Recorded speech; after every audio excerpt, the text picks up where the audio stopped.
At 2:04 a.m., I answered a call that told me exactly how I was going to die. I didn't believe it.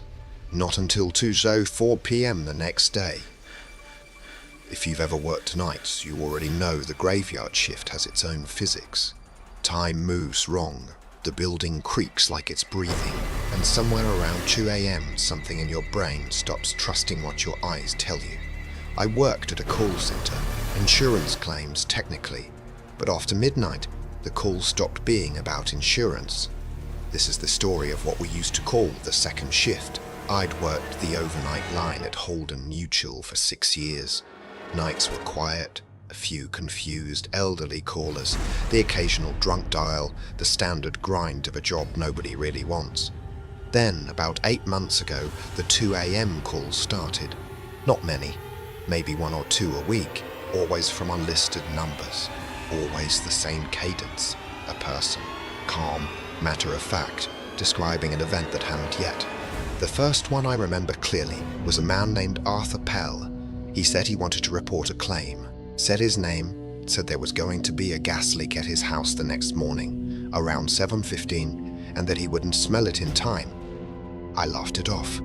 People say strange things at 2 a.m. I logged it as a prank call, like I always did, and moved on. The next afternoon, the local news ran a story about a house explosion on Ferris Lane. Gas leak. 1 fatality. Time of death, estimated 7:15 a.m. The homeowner's name was Arthur Pell. I told myself it was a coincidence. A sick one, but coincidence. People find out about accidents. Sometimes information travels faster than official reports. I didn't tell anyone. I just filed it away. The way you file away a doctor's appointment you're dreading. Then it happened again. 3 weeks later, a woman called to report a car accident that hadn't occurred yet, her own. She said she needed to file a claim in advance. There was a truck.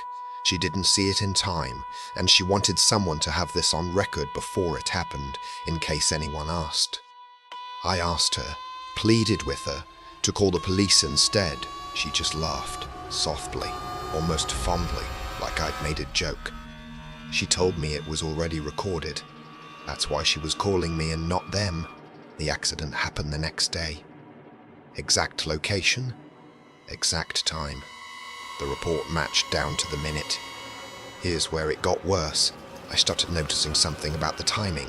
The calls never came outside a very specific window, 2 a.m. to 4 a.m.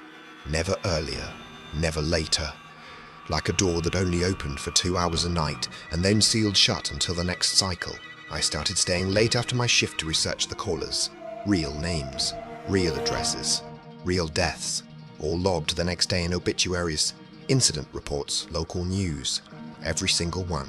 I brought it to my supervisor, a tired, unbothered man named Frank, who'd worked the night desk for 22 years. He told me I was new to nights, that I should give it time. I told him these people were calling in before they died, predicting their own deaths down to the minute. He just said, yeah, they do that, like it was nothing. I asked him how long this had been happening. He said longer than him. Said I should just log it and move on, that it was the job. He said it so plainly, like clocking out, like it was normal, like generations of employees before me had quietly absorbed this fact and simply kept working. I asked him why nobody warned the callers, why nobody called the police, the families, anyone. He finally looked up at me, and for the first time, I saw something like fear behind his tired eyes. He asked me if I'd ever tried to stop one. I said no. He told me not to. He wouldn't explain further. He clocked out early that night. It was the last time I ever saw him. He didn't show up for his next shift. He didn't show up for the one after that, either. 3 days later, an obituary ran in the local paper. Frank Doyle, 61, sudden cardiac event at approximately 2:47 a.m. I checked the call logs from that exact night. There was a call 2:44 a.m., 3 minutes before his listed time of death. The caller ID matched Frank's own cell phone. He had called in his own death to himself at his own desk. But somehow none of us had noticed him do it. That's when my skepticism finally broke.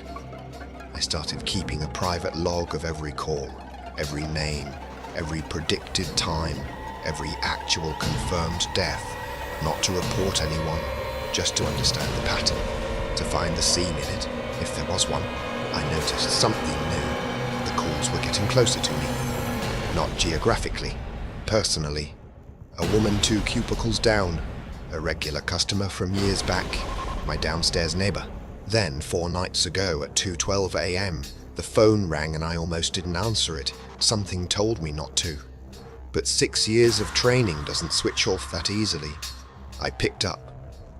The voice on the other end was my sister's. I said her name, asked if it was really her. She told me, in that same calm, distant tone all the others used, that there was going to be a fire in her apartment, faulty wiring behind the stove. She wouldn't wake up in time. Tomorrow, around 3 a.m. I begged her to get out.